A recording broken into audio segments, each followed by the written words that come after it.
we on? Oh my God, we're live. Oh my God, I hate this. This is crazy. I don't really hate it.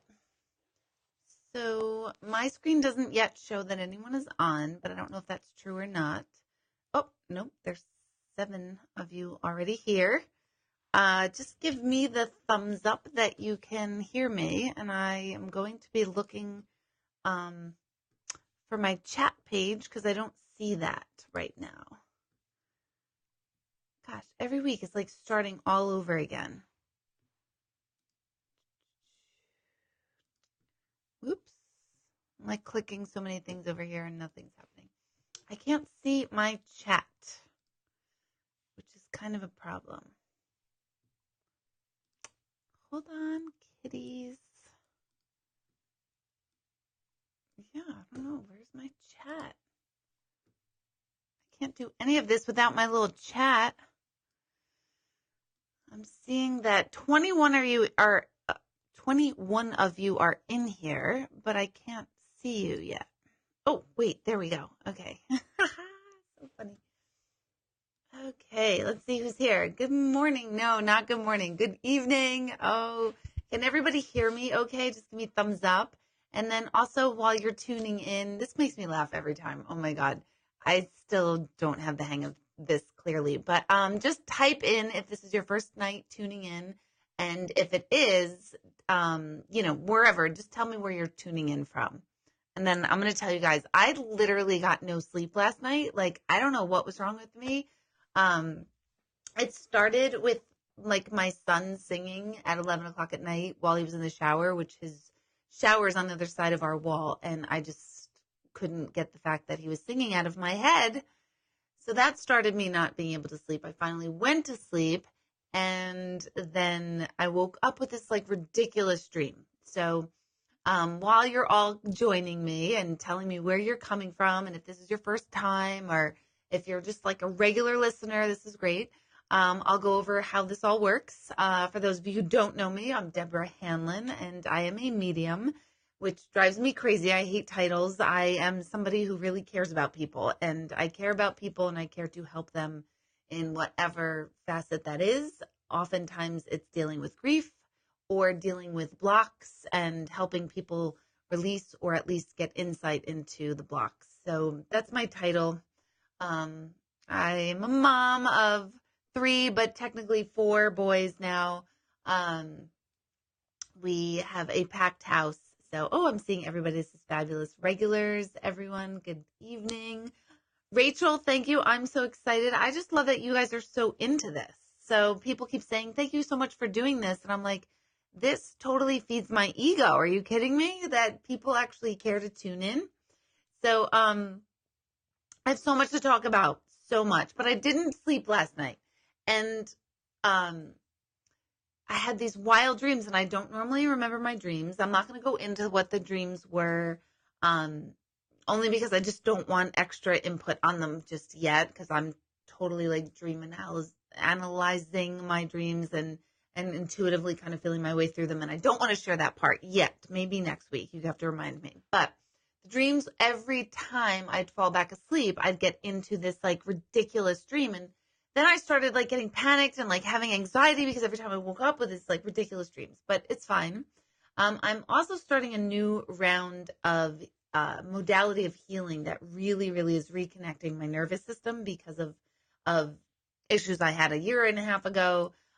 Many of you are familiar with, and that doctor who's helping me with that is saying to me, pay attention to how you feel. You might feel really, really great and really, really like up and alive, or you might feel really, really tired. I've seen him for about 2 weeks now, and I'm like, Doc, yeah, I get it. I'm all about, healing and rewiring the nervous system and everything, but this sucks. This sucks because I can't sleep because he's rewiring my nervous system, but it's all for good. So eventually I do believe and trust that it'll all be good. But just, that's my disclaimer tonight, that I didn't get a lot of sleep. I saw my friend Jay tuned in. Hello, Jay, aka Jason. It makes your Monday. I'd love to hear that. I love it. So I have a couple things before we start, with your questions. I am getting so much feedback on this that I am just loving it. I have a ton of events in November coming up, all different kinds. I have 2 book signings. The first one is this Saturday, November 3rd in Pleasant Valley, New York, at a new, great, quaint, adorable, amazing gift shop called Daffodils. The next one is at another awesome gift shop that I just happened to find right in my own backyard in Newburgh, New York, called SJ Vintage. So just check out my calendar online, deborahhanlon.com, for all my kind of appearances. What else? Oh my gosh, I'm going to be on WGNA with Brian and Chrissy and Jess Sims again this Wednesday for another haunted broadcast. This is where I go in and talk about the energy wherever they are doing kind of like paranormal activity and stuff. And they're just super professional paranormal team that I work with. And we've done this, I think it's about 7, maybe 8 years. So you'll tune into WGNA in Albany for that. So much cool stuff. Remember to write down where you're tuning in from if you're just joining us. And let's see. I made a post on my Facebook page of all my events, my galleries this month in November. Kingston, I'll be this Sunday for a gallery that benefits the American Cancer Society. The organizers of this are just such super women that I want you to just go to that one. So if you're in the Kingston area, check that out. All of it I just put as posts, so you can check it out after this broadcast. Don't forget to click like on this page because that just feeds my ego, guys. That's why you should do that. Click like. Let me know where you're tuning in from. Share this with your friends. It's really helping because word is getting out. I have notes all over my desktop here, so it's making me laugh. I mentioned the galleries. I'll be at the Poughkeepsie Grand, blah, blah, blah. My website's deborahhanlon.com, which is right there. Instagram right over here somewhere, right there. I love Instagram. I am going to post my daily dose of Deborah, kind of little moments of, I don't know, if I think of something, I post it. So it's kind of like a uplifting, motivational thought, food for thought for the day or so. So that is now kind of being transferred to my Instagram. So after all of that, let's see, I'm looking through here. I have a couple of you that have reached out to me and said that you can never join me live because you're either working or you're coming home from work. And I just first have to tell you, all of you who work overnights, nurses, doctors, firemen, police, whoever you are, wherever you're working overnight, that's outrageous and amazing. And this one particular woman said she likes to tune in the day after this, and she listens to it on her way to work, but she can't tune in live, and she has a question that she's wanted to ask. So I want to answer Sarah's question because she took the time to ask me if I would address her question. It is a very simple question. I think we've just not simple. My gosh. I think we discussed it a lot here, but she might not have heard it. And Sarah's question is, what happens to the souls of miscarried babies? And I think this is a fantastic question. And she then shared that she had twins, and there was the phenomenon, and many of you might have heard of this, but if not, this might be new. It's called Vanishing Twin Syndrome, where you have 2 fetuses and then one is absorbed into the body of the other. And so therefore you give birth to only one child, but you originally had 2 babies. I'm familiar with this, very familiar with this, because somebody I know very dearly is a twin and had a vanishing twin. And it's a real syndrome. And fascinating stuff that you can look into. So if you have a child who has this, who was a vanishing twin or had a vanishing twin, please look it up online, because it's a real syndrome that surviving twin feels like they miss their other twin they never even met. And it's true. But what happens to the souls of miscarried babies, as well as aborted babies, they because all babies, infants, energy picks and chooses their parents, so their mom and dad, both biological and then adopted, who those are, they chose that lifetime as well. So in other words, those little energies wanted to come right in and go right out. They didn't want to spend time here on earth and in this dimension. They wanted to come in and go out. So it's kind of like almost like a holding pattern. And that was their choice, which is why they chose that mom at that point, because they wanted to come in and go out. They knew they were already going to either be miscarried or aborted even.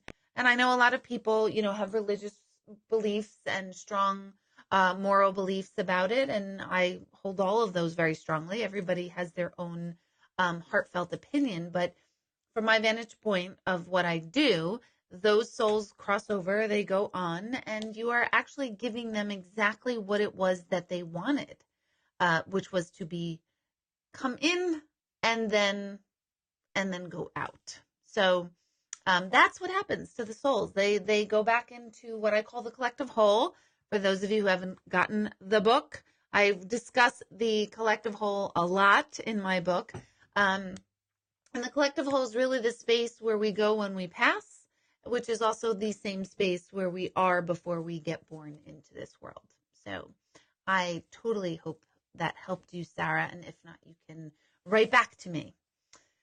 So in this format, I don't take personal intuitive questions, only because it's just too wild to, and after the night of lack of sleep, I'm definitely not, worth anything intuitively right now.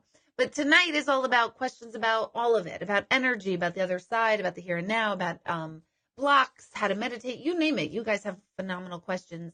And you just type them in, and my eyes just kind of land on them. I'm not picking anyone, and I'm not ignoring anyone. So if you feel like I'm ignoring you, I'm not at all. If there's a question I can't answer and I see it and I read it, I will tell you. I don't know the answer, or I can't answer this in this format. Oh, I see somebody from Oswego tuning in. Oh my gosh, Jill, that's great. You're coming to the gallery Sunday. Thank you. Wurtsboro, Fishkill, Walker Valley, Newburgh. I love this. I love it. I love it. All right, let me scroll back. Hold on. This is where I laugh, because when I look back at the video, I'm like, oh my gosh, it's so obvious that I have to stop and read. So bear with me. One moment, please. I also am aware that I'm supposed to look really directly into the camera, which means I'm speaking to you, but I'm not used to that, and I'm not that Hollywood yet. So I stare at myself, which isn't exactly into your souls just yet. You have to come to me in person for me to stare into your soul. Okay. Yes. Rachel, I know you've posted this question before. My eyes just landed on it, so it's perfect. Rachel is asking, let me show you the question. There you go. Why would someone see evil things like gargoyles in the days before passing? There's a couple of answers for that. One, I can tell you what it's not first, and I want to address what it is not. It is not the awareness of something evil or negative coming. It is most likely a processing, or the process of the life review happening. Could be. I'm not saying it is for sure, because it really would vary case by case. It could be the unwinding of their subconscious tape, meaning the moment from their conception up until that point, we will have a life review. So they could be rewinding and seeing and experiencing things that were unsettling in their life. It could be their fear of what is next is coming to the forefront, and therefore that's why they're seeing evil things, because that's what they're almost anticipating or afraid of happening.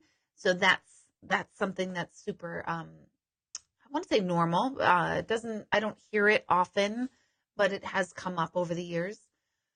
It is not the awareness that they're entryway to hell. They're not going to hell, and they're not getting swallowed up by the gargoyles. I do believe it would be in this case, a rewinding of a tape and kind of trying to make sense of this world and the next world and uncertainty and all of that. So it's not what most people think, which is, oh my gosh, that means they're going to hell. So they're not, because we are all in hell right now. Isn't that a cheery message for a Monday night? The realm is the hard realm. I have no doubts about that. This is the hard realm. We are human. I'm going to try to talk here. I'm sorry. I'm going to try it. It's hard. It's like a little stupid camera. So I'm going to look at it, but I'm looking right at your souls. Yeah, I can't do it. See, I already looked away. But yeah, I lost my train of thought. This is how I roll, guys. If you're tuning in tonight and you want to see a squirrel, oh, look, a squirrel. That is how I roll. God help me. Okay, I just saw something. I can hear you guys laughing or like tuning me out. Like, all right, forget it. She's not with it tonight. Debbie, what is your take on astral travel? Fantastic question. I have had a couple people mention astral travel, so I'm glad my eyes saw that.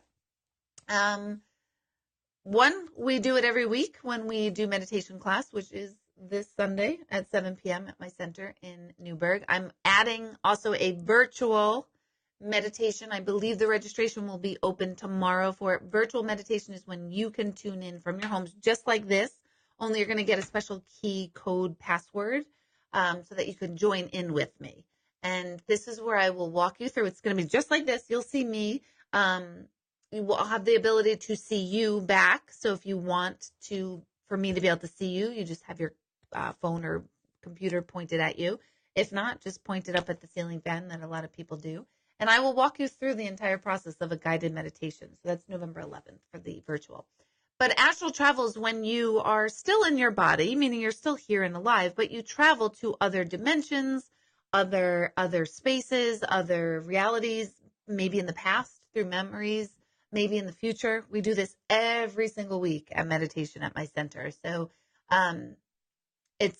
it's outrageous, and you can't really explain it to anyone until they've done it. And I'll say, you just astrally traveled. And then they're like, I did? What do you mean I astrally traveled? I'm like, you hadn't experienced the meditation and you were not here in your physical body. You were off in the meditation. And people say, yeah, I totally had that. That's an astral travel. I was first introduced to astral travel probably out of the Omega Institute in Rhinebeck, New York, with a James von Prague class that I took in 2007. So that was a while ago. And I've not stopped since, and it's super powerful. So big believer, lot of intrigue in astral travel. It's a real thing. It's not imaginary and made up. And for those of you who are not familiar, astral travel is when you leave your body and you are actually able to witness a experience of some sort or another in another place, but it is happening real. And like I said, it's hard to explain it until you actually do it. And then when you do it, you're like, wow, I was here, but I was not here in my body. And no drugs involved at all. Isn't that fantastic? At least not for you guys. No, I'm just kidding. So funny. Somebody wrote earlier tonight they had a question. Now I can't remember who it was. They had a question about the book. So if you do have a question about the book, please post it. And if you can, post what page it's on so that I can kind of look it up too, because, I only wrote the freaking thing. Doesn't mean I know what the heck I'm talking about. I'm just kidding, by the way. Debbie, thank you. I'm glad you're loving the book. This is amazing to hear. Don't forget to leave a review on, what is wrong with my brain? Help. It's Monday night. On Amazon. For those of you who read the book, please leave a review on Amazon. Okay. Let's see. James is on right now. I'm going to take your question, my dear friend James. James would be my boyfriend, but he's right now like dating my mother. So I could hear him laughing. No, he's not really dating my mother. But they've become buddies from this show. I haven't seen Dot sign in yet, so let me know if Dot does. But James, do certain souls come through in your sleep with a message like my mother is always warnings? Interesting. That all goes with the projection dreams and visitation dreams. Some people actually are very, very wired and plugged in for dreams from their loved ones on the other side, and they receive messages, very clear messages, in your case, warnings, which is terrifying, to be honest. I don't want warnings because in my dreams, then it's like, shit, I got to wake up and fix this. But anyway, if it's warnings, that's information. It's like data that I like to, you use and you pay attention to. But they absolutely do come through in your sleep. The way you can tell a difference between a visitation and a projection dream is this. A projection dream is when they feel or act unsettled, or you feel unsettled towards them in the dream, meaning they don't want to talk to you, or they are unhappy, or they're stuck, or anything that feels negative or bad. That's a projection dream, which means your emotional state is projected onto them in the dream. A visitation dream is when they're happy and healthy, and usually they're in all white, or they just look so either very, very young or just very healthy and peaceful, and they're coming to tell you, saying they know their past, but they're still with you, and it's not your time, and all those messages. Your mother, James, is probably warning you to stay away from my mother. Oh, so funny. I'm just kidding. No, she's not doing that. She's not warning you of that at all. But yeah, they totally come through in your sleep. Me personally, I'm not really wired to receive messages in my sleep. I've only received 2 visitations my entire life. When I wrote the book and printed it, I had only had 1. And so I discussed that dream in detail in the book. And it was a grandfather that I had never really physically met or don't have memory of meeting. And he came to me very, very clearly. Absolutely amazing dream. He is my guide since, because he's the one that basically broke the news to me, saying, hey, guess what? Something's going to happen and you're going to be a medium. But he didn't say it like that. You have to buy the book to get the actual real story. But since then, I think I shared this a couple weeks ago, I had a client who I just loved, and he used to perform music at my center. He came to me in a dream, and his name was Skitch, and those of you who are tuning in, you know who Skitch is. And I remember being in the dream like, Skitch, what? Nobody comes to me in my dreams. What are you doing here? What do I have to tell them? And it was just very, very exciting to see him. So I've only had 2 in my whole life. So does that mean that I'm not plugged in? No, it just means that's not my method of how I get my messages. So for those of you who don't hear from loved ones through your dreams, don't worry about it. It's not because they don't want to. It's just either you're not wired for it, or you're just getting your messages other ways. So don't worry about it. Let's see, Dana. Let's see. Just keep giving me a thumbs up too. And if you're like still tuning in and you're good and the sound and everything is good. In my book, I like when people go in your book, because I'm like, wait, what? I wrote a book? What was it about? Was it fabulous? What's it about? You like it? Is it good? What? Maybe it sucks. I don't know. I'm just happy I wrote it. Anyway, look, a squirrel. In your book, you say everyone your mom spoke with and had conversations with while in utero, you heard and felt through her. Mm-hmm. Does the collective whole know if this is why people who are adopted feel abandoned because it's truly a primal wound? Fantastic question. Fantastic question. Does the collective whole know this is why? The collective whole knows everything. So they're aware of the collective whole, meaning all of time, all of space, the universe, absolutely know that that's what we're feeling or what's going to come. It's us that how do I even word this? Your question is, does the collective whole know if this is why people who are adopted feel abandoned? And first of all, not all adopted people feel abandoned, but many do, and I work with quite a few.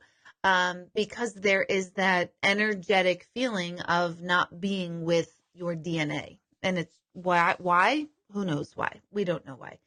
But no, the collective whole knows. The collective whole knew all along before that baby was even born and thus adopted. The collective whole knew the life trajectory that that little soul was going to take. So don't forget there's no such thing as time in the collective whole. The collective whole is aware of the lifespan that's about to come, all the positive, negatives, and issues coming from that, and why for the rest of millennia. So if you were adopted and you were having issues with that or feeling abandoned for whatever reasons, the collective whole, the universe, already knows that. That's kind of your lesson in this lifetime, or your contract with this lifetime, and your children and their children and their children, how it manifests down the line. So it's way bigger than just even in the moment. It's through all of time.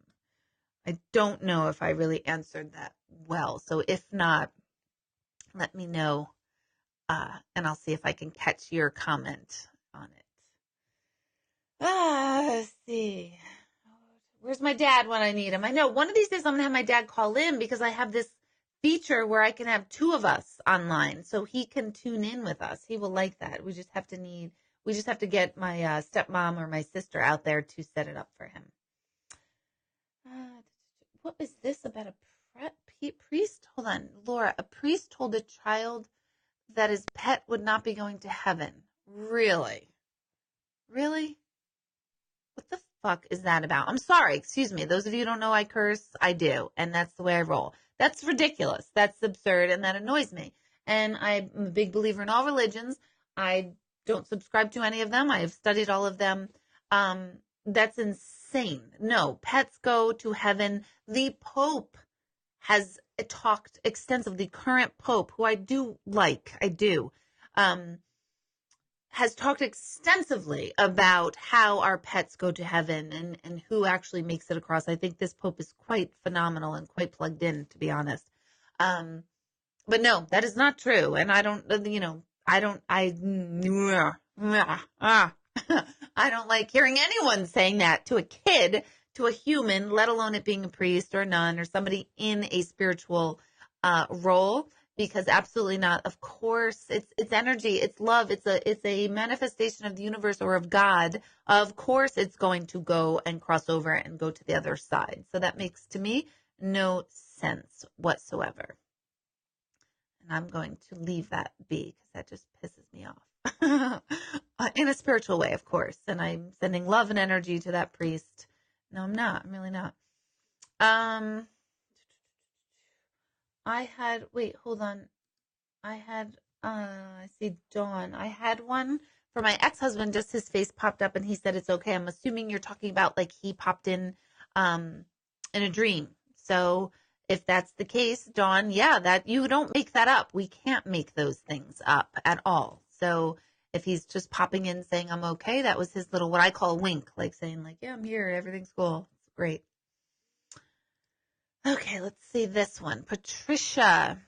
My daughter has been called an old soul since she was a little baby.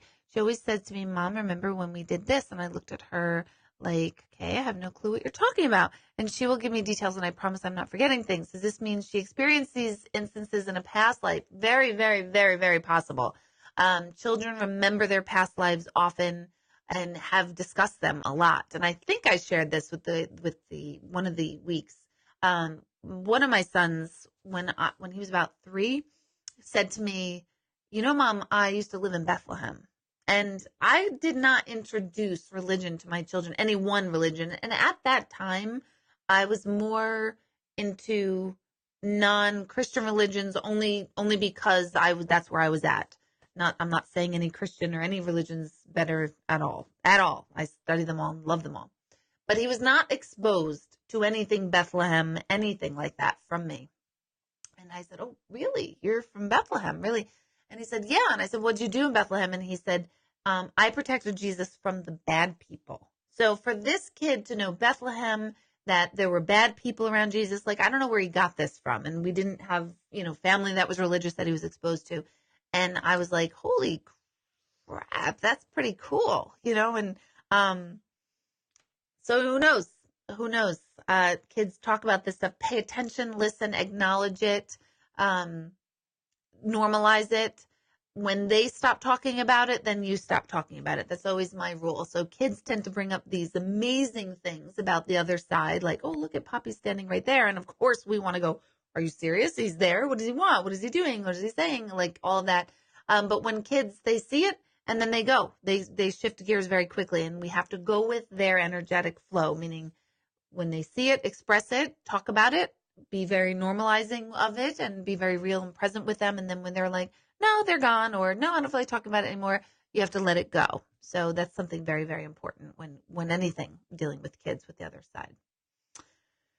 I just saw somebody say, I wish my mom was here to see what's happening. Your mom is not here in the physical sense, which is what we're in, but your mom is here in the energetic and conscious way. So whatever is happening, Laurie, that she is aware of it, and she can step in, and most likely will step in with what she can. So the other side, sometimes people say to me they're really pissed at their loved ones for allowing such and such to happen, but there are certain things they can't intercept with. So they can give us that grace and guidance that we need, that support, that love that we need. But if something is supposed to happen to us or someone close to us, that's going to happen, and they really don't have any say over not allowing it to happen.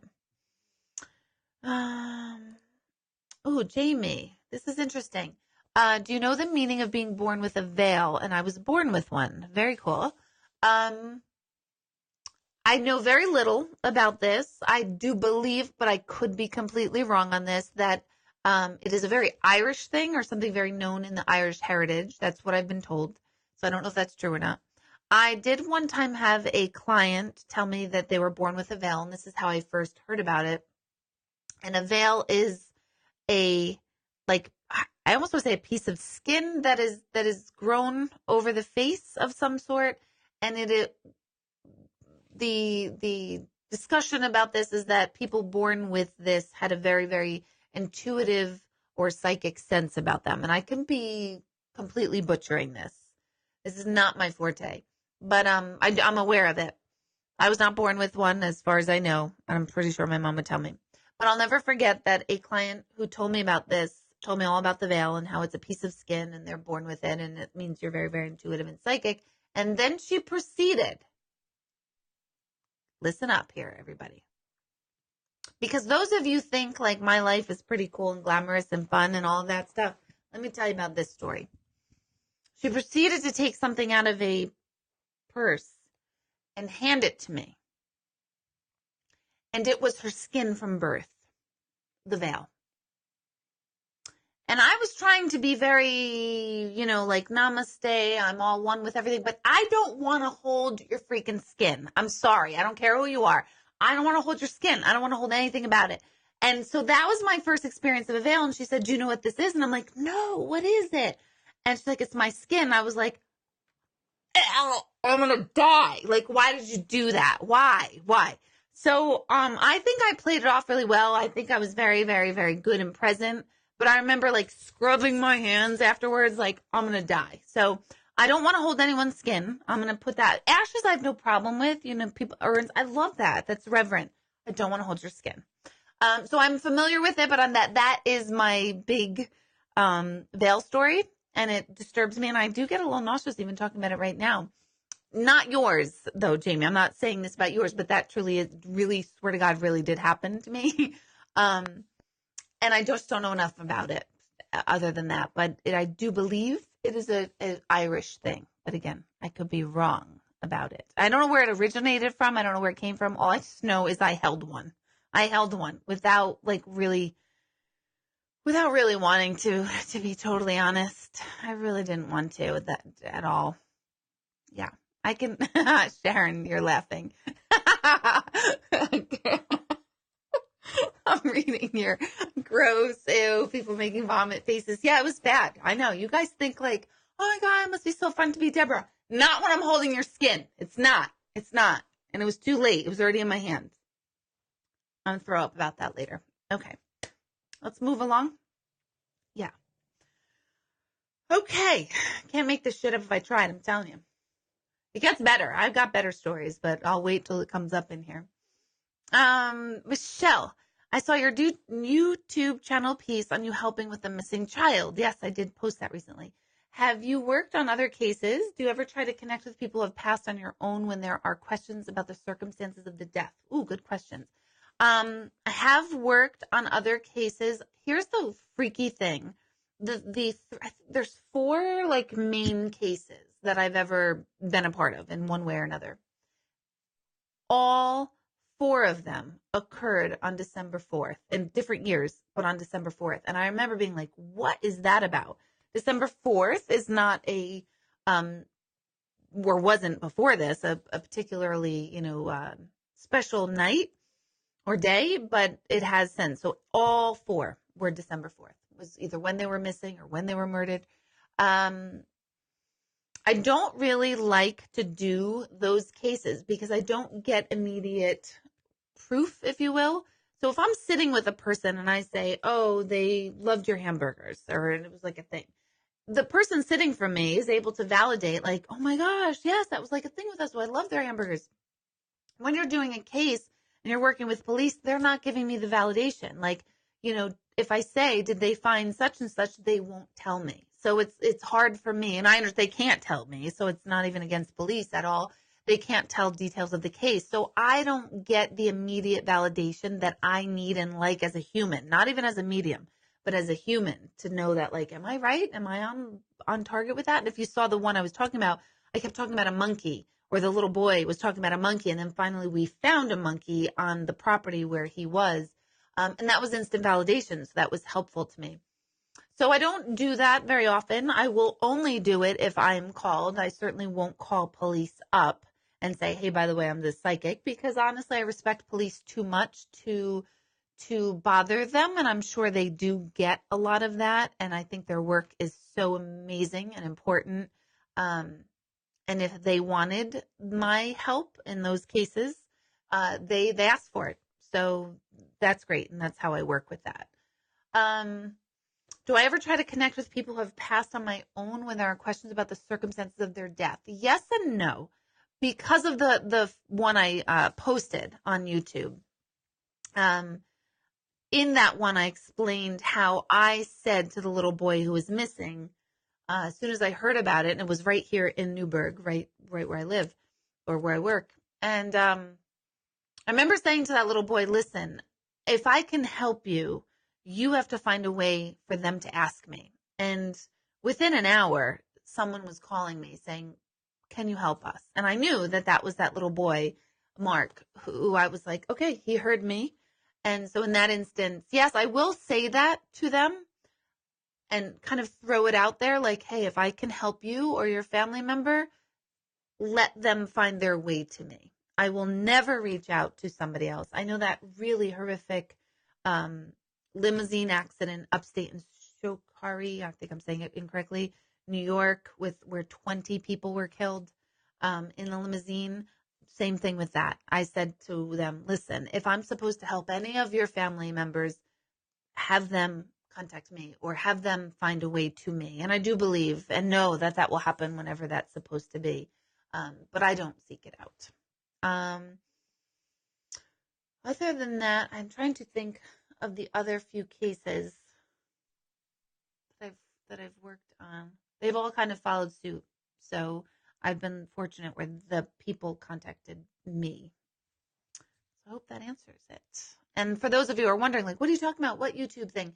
My YouTube channel is Intuitive Medium Deborah Hanlon. Just go onto YouTube, look up Intuitive Medium Deborah Hanlon.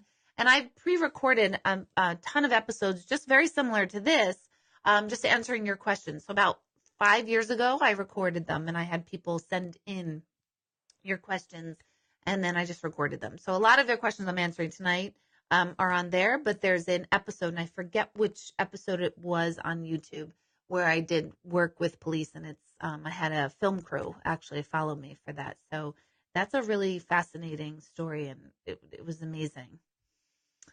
Let's see.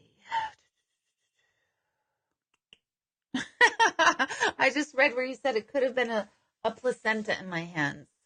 It could have been. But you know what? Let's not put that out to the universe, because I'll be damned if someone next comes to me with a placenta.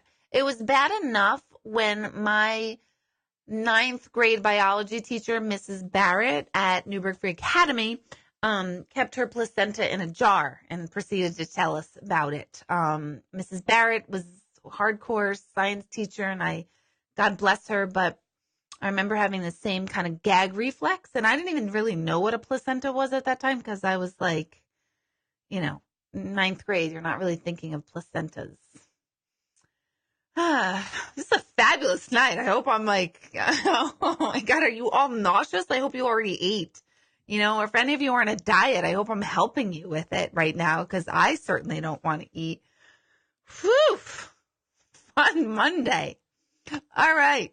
Sarah, can I really call someone up in your mind? For instance, an hour ago, I thought about my sister, and then she immediately texted me. This happens often with family and friends. Great question.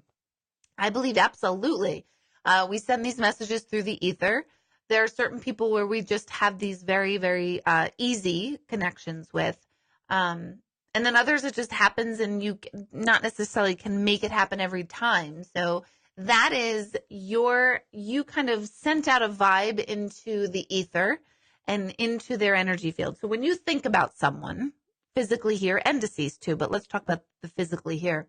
If you think about someone who's physically here, you thinking about them sends your energy into their energy field.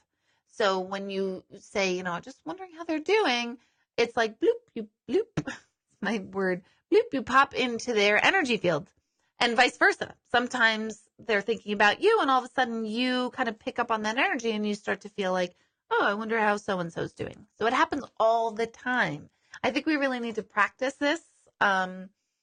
I recently, maybe 2 months ago, it wasn't 3 months ago, I don't know, was with GK laying in bed, and we're both on our phones, because that's what we all do now. We don't talk. We hang out on our phones. And I have this like stupid thing with playing backgammon online. I know it's like I'm such a dork, but I love it. It's like mindless. So I was playing backgammon on my phone, and all of a sudden his cousin Chris came to my mind. And that happens to me all the time. And in this case, I happened to say to him, I don't know, your cousin Chris is just coming to my head really strongly. And I'm glad I did. And he was like, why? What's wrong? And I'm like, no, I don't think anything's wrong. I just can't get him out of my head. And I don't think it was even 5 minutes later, his cousin Chris calls him. So I was like, oh, there it is. And he was like, whoa, you're scaring me. Deb was just talking about you. She was thinking about you. So it happens a lot, for all of us. I think we should just pay attention to it. You can practice this as well. So it's like sending an energetic text or email through the ether, through our energy fields. And pay attention to when you all of a sudden think of someone, and then make note and say, you know what, you popped into my head today. I need to talk to you. I do this all the time with friends that I haven't spoken to in a while. I'll just say, like, you're on my mind. I don't know why. And then it'll make sense. It'll make sense for sure. Okay. Let's see. Vanessa. I'm seeing something Eileen wrote. Deb, that happens with us all the time. Oh, yes. With you and I, Eileen. Yes, it happens all the time where we're thinking of each other. Yes. Okay, Vanessa, I'm told someone on the other side watched themselves die. Could this really happen? Absolutely. Totally. Yep. I hear this all the time as well. More often than not often, even if our physical body is still here, if we're in a coma or if we are, medically declared brain dead, there's a lot of times where our body is still here, it's still functioning, but our energy left the body. So just because the body, it shows signs of being alive, like it's breathing, the heart's beating, there's brain function, doesn't necessarily mean that the soul or spirit's still in there. So a lot of times they will have passed before their body has passed, and then they can kind of look over down below and like kind of watch their passing and watch to see who's around. And I hear that a lot. And are they fearful in that moment? No, not at all, because they've left the body and they already know, they already get that great download of, oh, wow, I'm not my body. I never was. That happens instantly. Alison, that's a good idea. I'm going to send energy to the man of my dreams and hope he knocks on my door. One, be careful what you wish for, so make sure you lock your door beforehand. One, I'm just saying. And two, there's a quote by Rumi, and it's one of my favorite quotes of all times. And he said, and Rumi is a Sufi poet, and he said, that which you are seeking is seeking you. And we need to remember that. That goes for jobs, that goes for abundance, that goes for health, that goes for partners, that goes for, you name it. Whatever you're looking for in the universe is also in tandem seeking you and looking for you. So Alison, yes, do that. Keep sending messages and thank that person for being out there, because he's out there. He's out there right now as you're talking. Maybe it's James. Actually, I happen to know it's totally not James, but maybe the man of your dreams is tuning in. And if he is, then he needs to speak up right now. Speaking of men, oh, great, of course. Speaking of men, Bob, I missed you. I heard from your daughter, I think it was yesterday. I know you weren't feeling well. You were coming to the gallery and then you couldn't, but your daughter did say that you sent your regards. And of course, I click on yours, and the one of three men that are tuned in is referencing the word sex in it. Shocker. But anyway, Bob is my heckler. Let me tell the backstory about Bob real quick. I was at a gallery up in Hudson, New York. One of my favorite venues because I just like the stage and the atmosphere. And this man up in the, not nosebleeds, not that big, but up in the top balcony area, was shouting things down. I thought to myself, oh, fuck. I got to deal with this heckler, and this guy's a skeptic, and he's totally going to just drain me because I just want him to know that this is real. But then I'm getting pissed because he's heckling. But I hold your skin. I get heckled, so it goes. This is how my life, this is how I roll. Well, Bob actually wound up getting a reading that night. And Bob, are you a skeptic now? No, he's not. He's now my heckler / welcome stalker. So anyway, Bob is saying that he has had sex dreams with his wife that has passed, which she did come through in the gallery yesterday, which is pretty outrageous. Yeah, you can have those. I mean, I don't know if I want to get into more detail. Just don't let her hold your skin. No, I think that's the point. I don't know. Oh, God. People who are tuning in for the first time and don't know me are like, who is this woman? She's freaking whacked. So sorry. Let's move right along. I told you guys I didn't really sleep well last night, right? Okay. Nancy, my assistant reached out to me today with the picture of my notes during a session.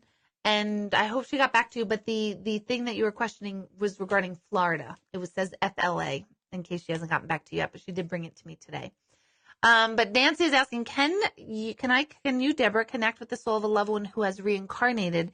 Is part of our soul left in the collective? Great question. Yes, totally. You can be reincarnated and still connect with them on the other side. There's a very simple answer to this of how, and then a very complicated one that has to do with physics and quantum field and all of that. Because I haven't slept, will give you this simple explanation that was told to me many years ago by a psychic named Tara, who I love. And she simplified it in this way. She says there's two parts to a soul, and one part stays kind of in the collective whole. She didn't call it that. That's my term, but stays on the other side. And one part comes in to be incarnation in a body. And then when that body dies, that part of the soul goes back up, reconnects with the other half, and then the other half comes down and gets incarnated into a body. So at all points, half of you is on the other side, half of you is not here. That's a very simplified explanation. I think it does the trick for the explanation, but it's super simplified.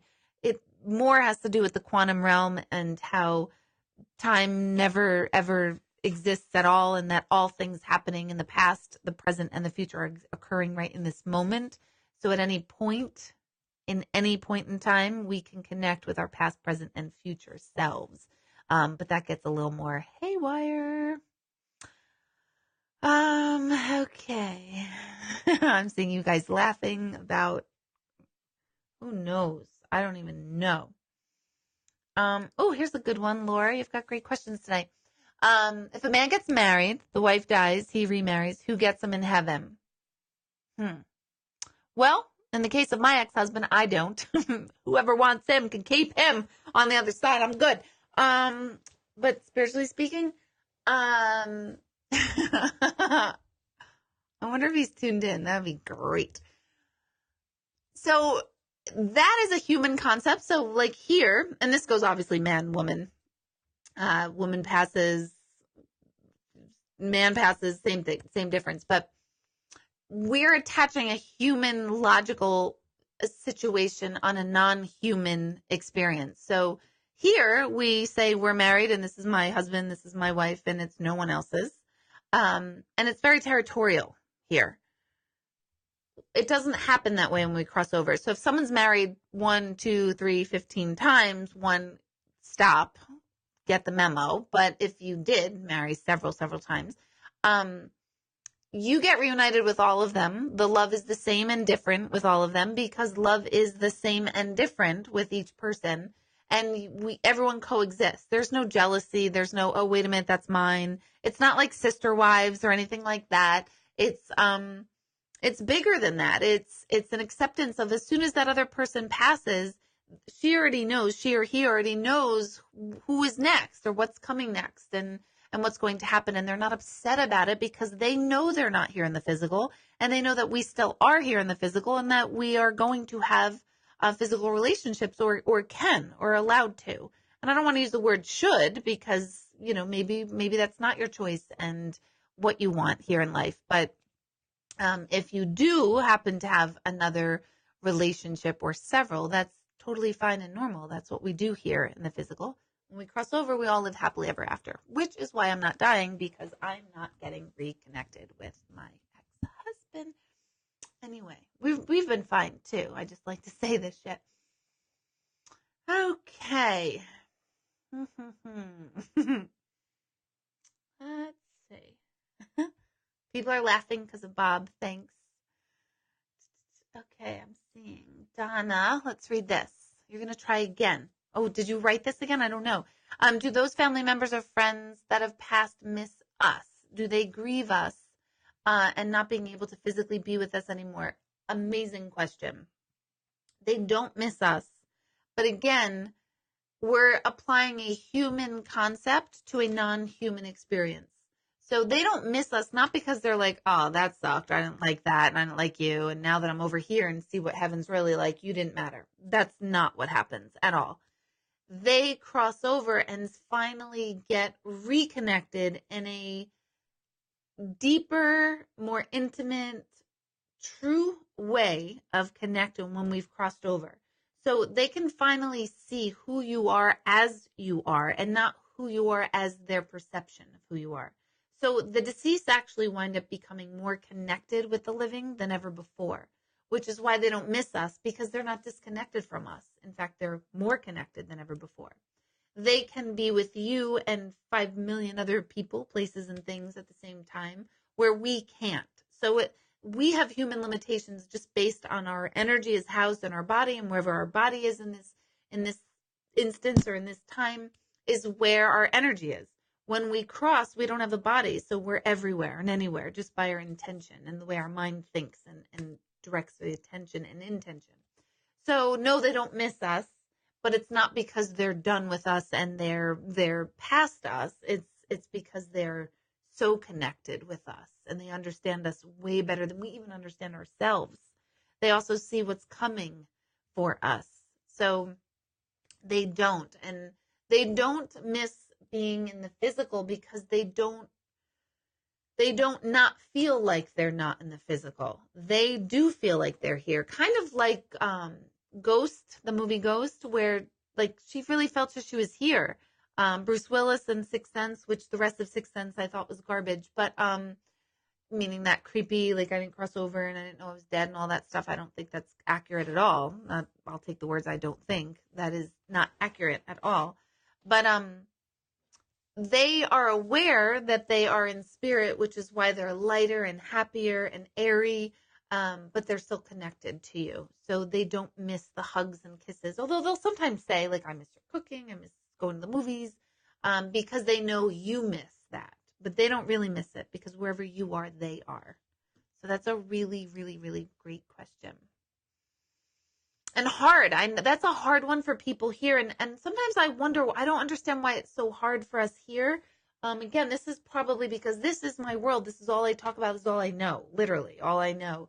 And people say, Deb, that makes me sad. I don't like that they don't miss us. And I'm like, oh, did I explain it wrong? But again, it's our human self that tries to put a human experience on a very non-human experience. So don't think it's that they've moved on and don't love us. It's not that at all. It's quite the opposite. Let's see. Terry. Do identical twin souls stay together on the other side or reconnect on the other side? Do they come back again as twins? Whoever we know here, we will reconnect with on the other side. This goes well beyond our inner circle. Anyone, in fact, now that you're tuning into me and you're plugged into me, you and I, whether I'm meeting you physically right now or not, you and I will have had some level of interaction, which is this evening. When we cross, we both will know exactly who we are and what our interaction was, even if we never physically sat down and spoke to each other. Just the fact that we are in connection right now. When you sit on a plane or a train, subway, wherever you are, bus, and you strike up a conversation to the person next to you, when you cross over, you both will see each other. You'll know exactly who you were and everyone connected. Take that a step further. Perhaps we're connecting, you and I, and whoever you and I, I'm talking about all of you and I, we've all connected. Perhaps our loved ones on the other side have connected first, which is why we connect here. So it's kind of like which comes first, the chicken or the egg. And I don't really know. We don't know. Maybe we connect here, which means they connect on the other side, or they connect on the other side, which is why we connect here. So we're all connected. We're all one at the end of the day. And it's way, way more powerful than anyone even conceptualizes. So yes, twin souls absolutely will reconnect on the other side. Do they come back together as twins? Not necessarily. Most likely they will come back into the lifetime again in some form or fashion. Perhaps if they were twins here, they might come back as husband and wife in another lifetime. They might come back as parent-child in another lifetime, parent or grandparent-child. Who knows? Who knows? I mean, it could be anything. Sometimes when we meet someone here and I'm sure a lot of you have this, where you've met someone and you're like, I just feel like I've known them a million years. You can't explain it. You probably did know them a million years ago. So, I remember I met a woman at the Omega Institute in Rhinebeck, which is weird. It's coming up a lot tonight. And I instantly felt like we knew each other for years and years and years, like our whole lives. And she felt the same way. And I think she was like 16 years older than I was at the time too. So we're like, we know we didn't travel in the same circles. She was from Long Island. I was from upstate New York. But we were like, oh my God, we know each other. I felt like she was my best friend forever. She's actually a phenomenal astrologer too. So we've done quite a lot of connections with astrology and this and all that. So I don't know, maybe we were twins in another lifetime. Maybe we were just connected. Who knows? We don't necessarily know. Okay. Oh, this is good. Rachel. Do they know when not to be with us, like the shower, the bathroom, the bedroom? Yes, they do know. So I usually say this at my events and galleries because a lot of times I noticed that people didn't want to leave in the middle of the gallery if they had to use the bathroom. And I always tell you, like, go ahead, leave, go ahead to the bathroom, do what you got to do, because your loved ones are going to know you're in there and they will wait for you to come back. But that does not mean they are following you into the bathroom and watching you pee or, God forbid, whatever else you're doing. This is like the most disgusting show ever, by the way, because I'm getting visuals. I don't know why. We just went downhill from the moment we started. But anywho, so no, they're not watching those things. If they did not watch you here in life, pee regularly or do any other activity that you deem as private, they're not going to watch you on the other side. Even if they did watch you, they're not going to watch you here. So don't worry about that. I used to tell my, why is he coming up so much in this? My ex-husband that like, I'd be like, oh, not tonight. I just can't.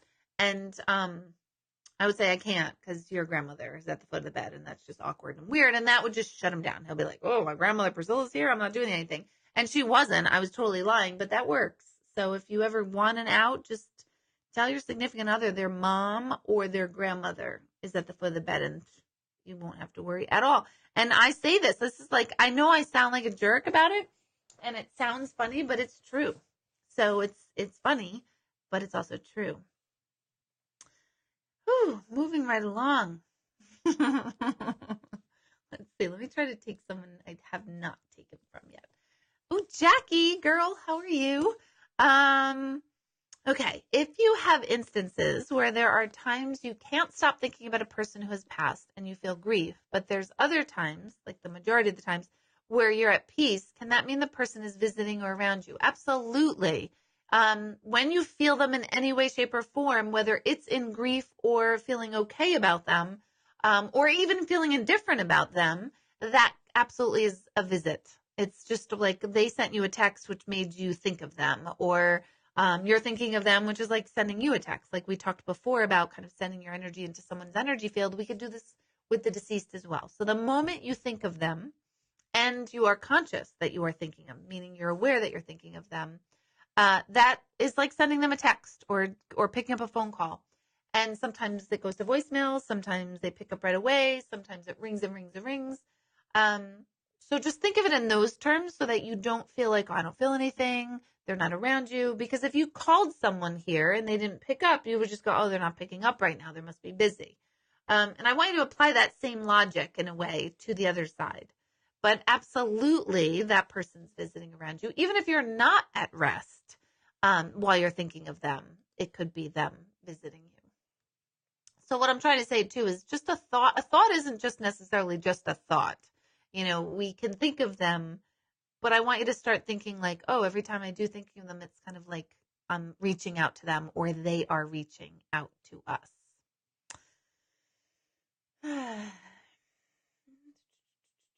Oh, Susan, I'm so sorry. I just lost my mom yesterday. She's going through a transition now to the other side. You're missing her. Susan, you've had a rough few years.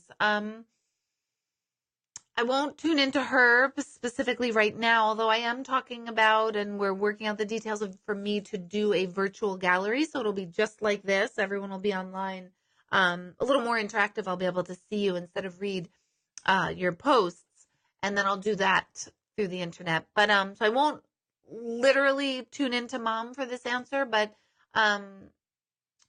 you said she just passed yesterday. Our transition to the other side in our time is instant. It's like a nanosecond. So what could seem like 6 weeks our time is really an instant for her. So she's most likely already through the transition period and already on the other. Not most likely. She's through the transition period. As a medium, sometimes I can't connect with someone or clearly connect with someone for the first 6 weeks of their passing. And what is that? I have my own theories about it. Every medium is different. Some mediums say don't come for the first year. Some say there's no timetable. I have connected with people who have passed within the first 6 hours, 6 days, 6 weeks. But I always call it like losing them off my radar. So if you're ever thinking about coming for an appointment, I would try to tell you, come after 6 weeks after they've passed, if possible. But like I said, I've also read people long before. Actually, last month in a couple of galleries, I had several people who had just passed that day come through in the gallery, and within that week, they came through in the gallery. But no doubt, she's okay, Susan. She's doing fine because she's crossed over and she's already in the realm of knowing where she is and what's happened and why her life was the way it was and all of that. So she's at rest. We here don't get at rest. Not in the way we want anyway. Okay. Oh, I like this one. Melissa Cross. I've never had a spiritual experience. I don't know why is this common. I'm so glad you posted that, because a lot of times people will tune into something like this and feel exactly as you, but then they hear me talk and they're like, oh shit, maybe I'm something wrong, or maybe I'm not spiritual, or I'm doing something wrong. Not the case at all. It's totally common. It's extremely common. I would say, and I don't know you, or if I do know you, if we've met, I don't know that we've met.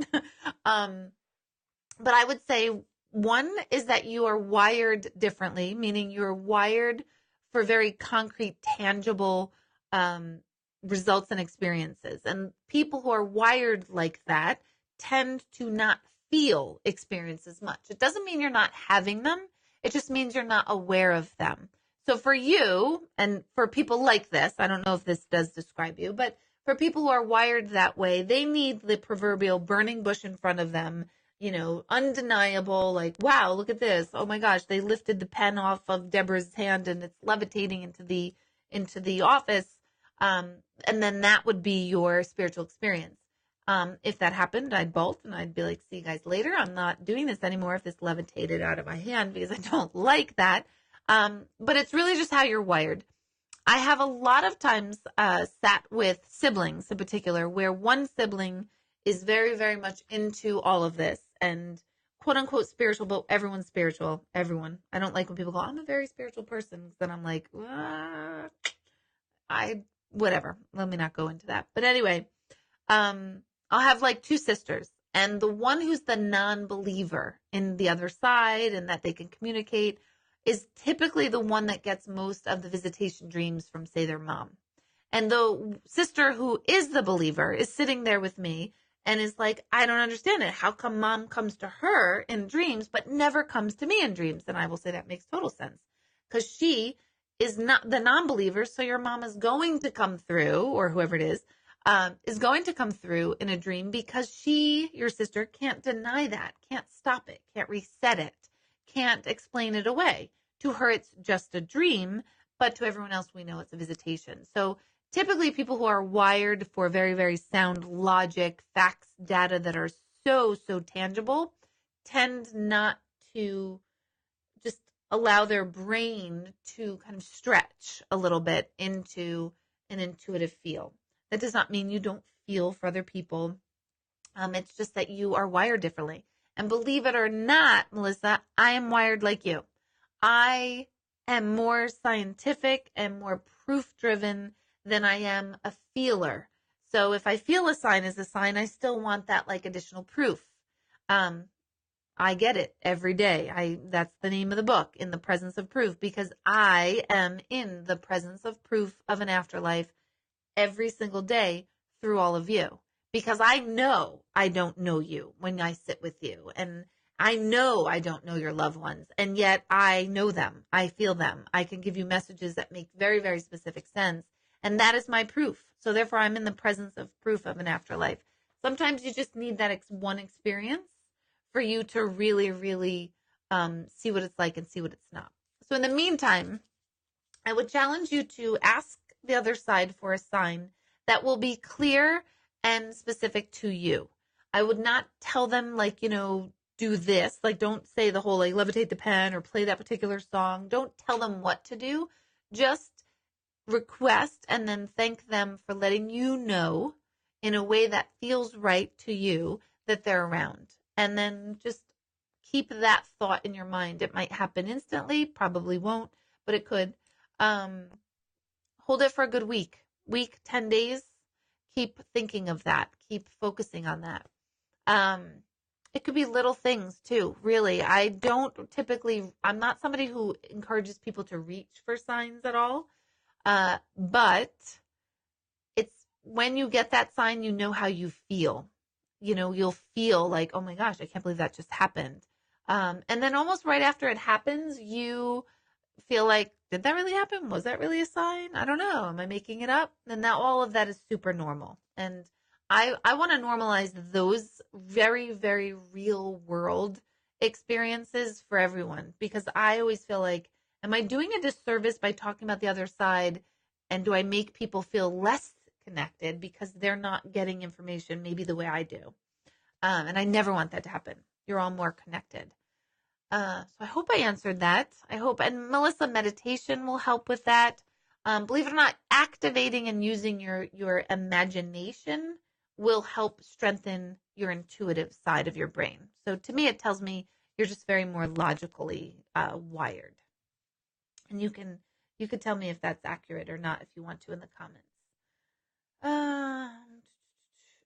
Hold on. Someone just said I'm amazing. So let me just post that.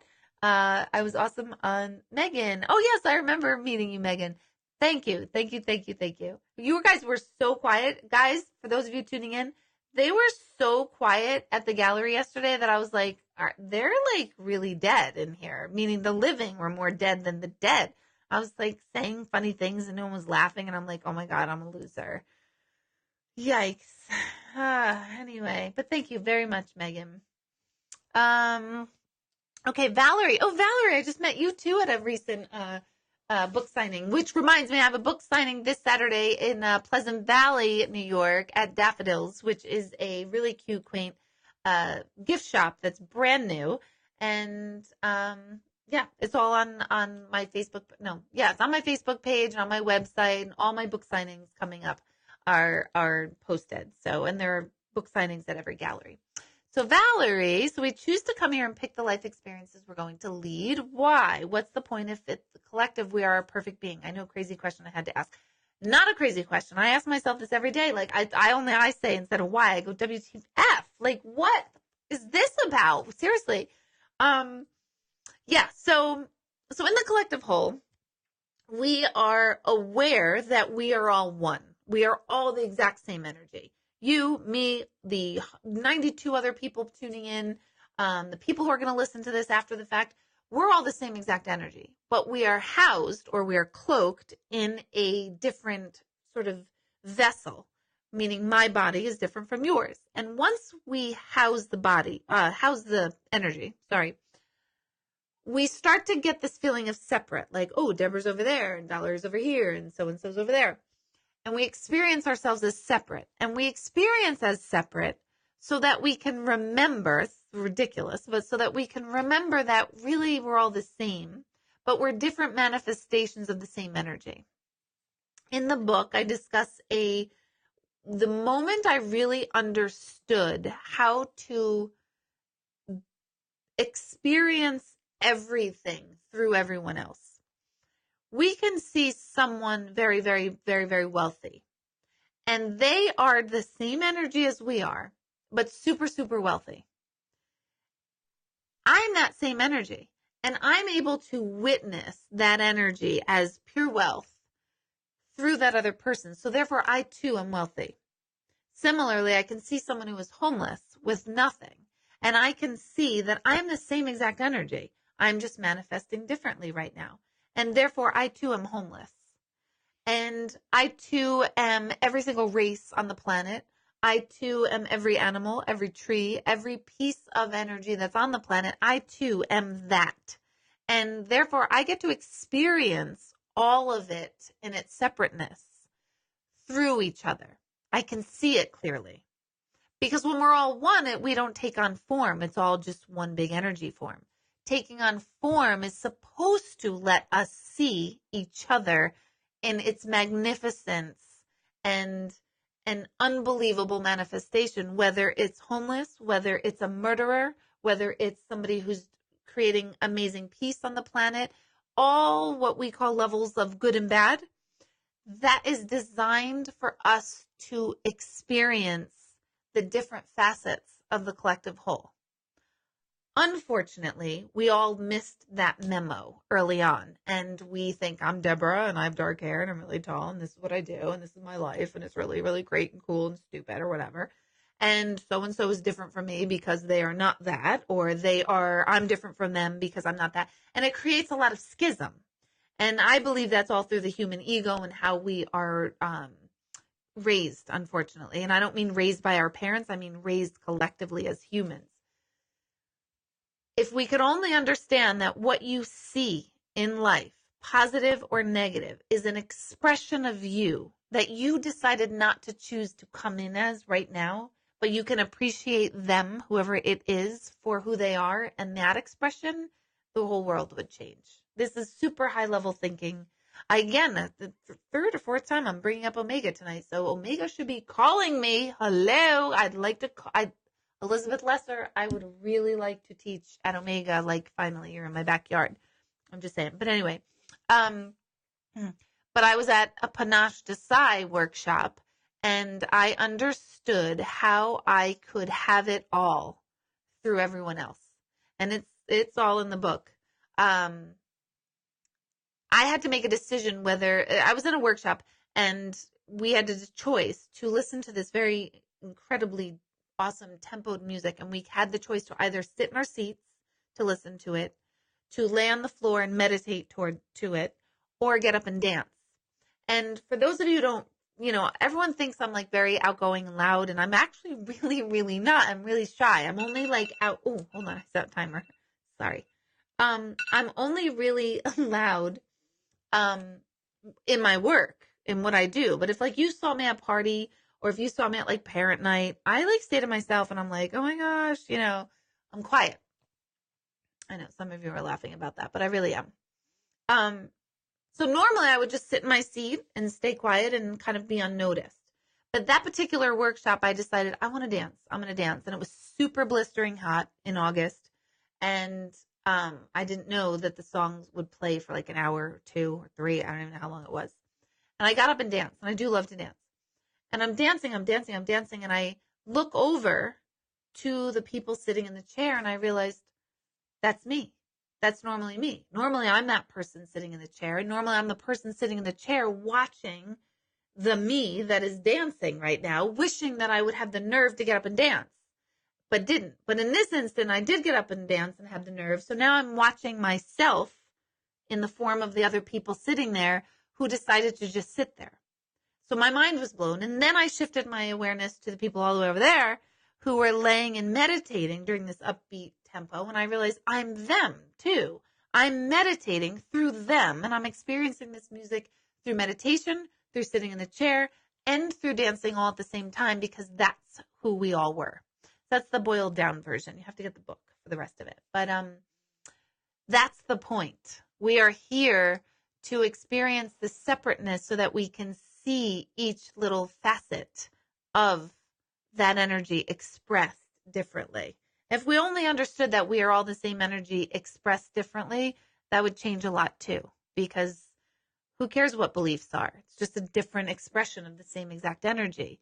I just like to appreciate it. I might not even agree with it. I'm not saying that I'm like, oh yes, I agree with like you, Mr. Murderer. I don't agree with it, but I'm also appreciating that, oh gosh, I'm so grateful that in this lifetime, I didn't choose the path to be the path of negativity. I can appreciate that, and I feel sad for it, and I can actually feel compassion for the people who did choose, for whatever reasons, the path of negativity. I hope that makes sense, because that's important stuff right there. Okay. Oh, you like it. Good. Excellent. Thank you. Let's see. Who have I not chosen? It's like romper room. Let me see. Let's see. Who's this? Noreen. I don't know if I've chosen you already. You're the chosen one, Noreen. Do we choose our children's names, or are we guided or drawn to them by ones who've passed? With my last son, we were struggling to pick a name, and then out of nowhere, Christian came to both of us. Oh, very cool. That's a question I've never had. That's a great question. You're making me think. I had no sleep. I held someone's skin, and so no. Do we choose our children's names? Well, I would say that energy, as our children, since they have chosen us, our children have chosen us, and we chose our parents, and so on and so forth, they kind of chose the name, or they already knew they were coming into a particular name. And our names carry vibration, and then we live out kind of our destiny according to our name. So I don't even know if we are the chooser of it, although we are, but it's our children who chose it. So like we chose our name, or we knew the name we were coming into, is basically how I think I'd prefer to answer it. So yeah, out of nowhere too, that could totally be guided. It could totally be given or gifted to you also from either the soul of Christian in your case, or the soul of another loved one who was like, okay, you need to name him so-and-so. Okay, Nanette. Oh, Nanette with the hair. Didn't we talk about this last time with your hair? I think it was with my dad. He was here and he was like loving your hair. Sometimes I get this very calming, pleasant scent that no one else seems to smell. I can only describe it as the color purple, but it doesn't smell like lilac or lavender. What is it? That is more of an intuitive, like very specific intuitive question, but I do hear a lot from the other side that they will say, you smell me, you smell when I'm around, and it could be perfume, it could be powder, it could be wood chips, it could be cigarette smoke, it could be the drink they always drink. It's endless. You guys know what smells you would smell. Don't go in a negative spot. We've done that. We're done with the disgusting tonight. We're going in pleasant lilac and lavender tonight, thank goodness. But that is typically what I would say is a wink from your loved one who is associated with that particular scent. If you don't know anyone with a lilac or lavender or the purple scent, which I actually understand when you say it smells like the color purple, then you can ask. Maybe it is angelic. Maybe it is a guide. Maybe it is your higher self. Maybe it's an aspect of you from another lifetime. I mean, we could go endless with this. So I would challenge you to ask yourself, meaning next time you smell it, like, who is that? Who are you? Where are you? How am I supposed to know you? Why are you making yourself known? That sort of thing. And that'll help you get to that specific answer of who it is. And don't forget, if you haven't already, to post where you're tuning in from. I love to see all the variety here. Don't forget also, I posted all my different events coming up this month. I am bringing virtual meditation back on November 11th, which I planned it the night before Veterans Day for people who may be off on Veterans Day, that you can stay up late again with me. And so it's a Sunday night, starts at 8 p.m. And it usually goes about an hour and a half. I think actually we log on at 7:30. Now I have to check. 7:30 and about an hour and a half. So 7:30 to 9 on November 11th. Registration, that's going to be different than this. It's going to require registration. There is a fee for it. And that'll be up, I believe, tomorrow. Michelle will have it. Also, for those of you who keep asking about how do I make an appointment, you're never free, I tell my mailing list only when we're opening the calendar. So if you are not a part of my mailing list, make sure you go to my website, which is deborahhanlon.com, right here. Nope, right there. Wait, right there. What the heck? I can't find it in my screen. Right there. You see it. WTF. That is my website. And on the homepage of my website, you will see somewhere where it says, join the mailing list, put in your email. You will receive a confirmation email that confirms the fact that you did sign up for it and want it. Make sure you look for that. If you didn't get that, check your spam. Then once you get that, then you're on my mailing list. We will send out that message to my mailing list. Like I said, only I don't announce it on Facebook because I want people who have taken that next step to join my mailing list to get notice. When the sessions open up, make sure you are on the computer at that time. If she says, Michelle does this in the office, if she says she's opening them up at 11 a.m. on a Tuesday, make sure you're on the computer at 10:59 that Tuesday. They usually go in about 5 minutes. When they're all filled, we close it and we reopen the calendar for the following month. So right now I only go month to month. If I didn't go month to month, I would currently have a 5-year waiting list, which is ridiculous. So who the heck? I'm a psychic and I don't even know where I'm going to be in 5 years, 5 minutes. I don't know where I'm going to be. So that's the protocol, if you will, to learn about appointments. So the best way is to join the mailing list. Don't forget to click like on Instagram and Facebook here so that you can be plugged into what else I'm doing. Galleries. And meditation is, my meditation group does not like me talking about it because they're like, quiet, don't tell anyone. But that is the best kept secret right there, because people will say, I can't get an appointment, and they like hate me and they're really pissed off at me for it. But meditation is when I can work with you deeper. It's not one-on-one, of course, but through the collective energy of the entire group, you will get a lot more out of it. So if you are looking to shift in any way, shape, or form, if you are looking to connect with your loved ones in any way, shape, or form, if you're looking to get settled or clarity or whatever it is you're looking for, that would be the starter class for you to come to. And I hold them every other week at my center in Newburgh and then online virtually once a month. So look out for those. Um, let's see, my meditation people are telling me to be quiet. Oh, good, Sandra. It was meant to be. When you get an appointment, it really is meant to be. Let me just look at all my notes I have written around here. Gallery in Kingston, New York, this Sunday. That's on my website. Gallery in Poughkeepsie, at the Poughkeepsie Grand in November 13th. That is my last one there for the year. I have very, very, very few galleries listed for the rest of the year. So whatever I have on the calendar is it. Newsletter, virtual meditation, book signings. I feel like I'm missing something, but I don't know. Meditation is way better than a reading. Is that really? Do my readings suck, Eileen? No, I'm just kidding. Let's see. What else? Oh, Elvis. Thank you. Oh, GK. Ha! I just saw Elvis. I'm like, who is that brilliant person? Hello. This is super important. I mentioned it last week, but this runs until December 30th. My dream is to be on the Elvis Duran show. I've said it all along. People say, oh, you need to be on this show. You need to be on that show. And I'm always like, listen, that's cool. I'll be on any show. I'm not picky. But I would always say, I just want to be on the Elvis Duran show. Get me on the Elvis Duran show. How do I get on Elvis's show? Elvis Duran, for those of you who don't know, has the morning show, Z Morning Zoo on Z100 in Manhattan. I want to be on his show. I put it out there into the universe all the time.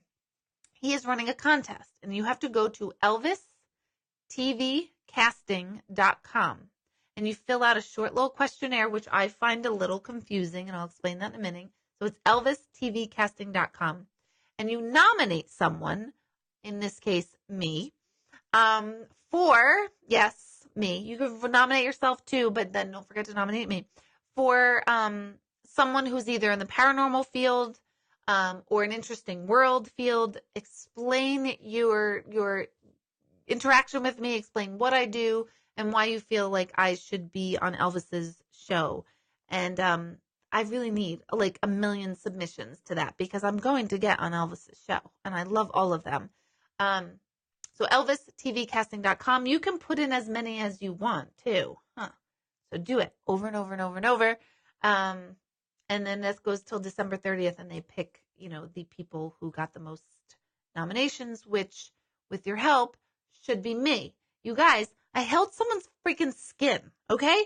That alone qualifies me to be on some sort of show that I'd like to because I held your freaking skin. I can't make this shit up. I'm not kidding. You guys think it's all fabulous, but not. But if you've done it already, you can do it again. You can do it again and again and again. Oh yeah, just get my name right. Thanks, Kelly. Yes, just please. I'm 42. I'm 42 years old. A friend of mine put that I was 48. 48. So whatever. I hope she thinks I look freaking great for 48 instead of bad. People are throwing up with the skin. That's so funny. Okay, Diana. I went off on a tangent. Are loved ones still around if you don't get winks from them? If so, why don't they send winks to know that they're here with you? That's a good one.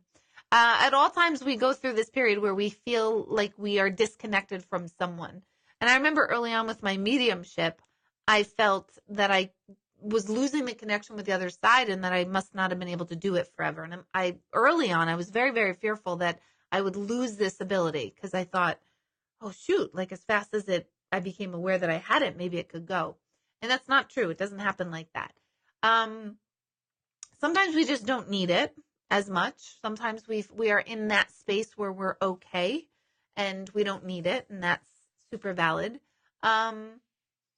Sometimes it just like doesn't resonate. Like none of the signs resonate what you need to hear from them. You're not kind of picking up the memo. It does not mean they're not around. It doesn't mean that they don't love you anymore. It doesn't mean that they're reincarnated and they're not connected with you. It just happens. It just totally happens. And just acknowledge it. Like, oh, I just don't feel them. I don't sense them like I used to. And what always comes to my mind is that little story with the footprints with Jesus. You know that like they're walking on the beach and I'm going to totally butcher this story, but you guys know what I'm talking about, where it's like, how come there's 2 sets of footprints and I'm walking by Jesus, but when I really needed you, there was only 1 set of footprints. And then basically the person was like, what up, Jesus? Where the hell are you? Because I need you. And Jesus is like, hello, I'm carrying you on your back. And there's only one set of footprints. It's mine. That's how I always feel like they work. So when we really, really need them, they show up, they're there. And when we're feeling like kind of okay, then we don't need them as much. Having said that, sometimes we need them so badly that our grief completely blocks any sort of sign or feeling of connection with them. So that would be another reason why you might not hear from them. But just remember, it doesn't mean that they're not around you. It doesn't mean that at all. Let's see. Okay. So I think it's getting late. Is GK going to bed? GK, no, he cannot fall asleep without me tonight because last night he was sleeping. Check out my website. There's another post right before this went live tonight where I have all the stuff I mentioned tonight listed. So all the galleries, and all of that listed. My book, In the Presence of Proof, is on Amazon. Someone told me that they didn't buy it on Amazon, but they were allowed to review it. So if you didn't buy it on Amazon, you can possibly go on Amazon and try to see if you can review it. And if you can, just let me know if you could, because I've been telling people you can't. I need those reviews. I also need those Elvis Duran submissions. So I think that's it. It's such a fun Monday night. I'll see you guys next Monday if I don't see you at some of the events coming up this week. And I think that's it. So have a good night, everyone. Thank you. Bye.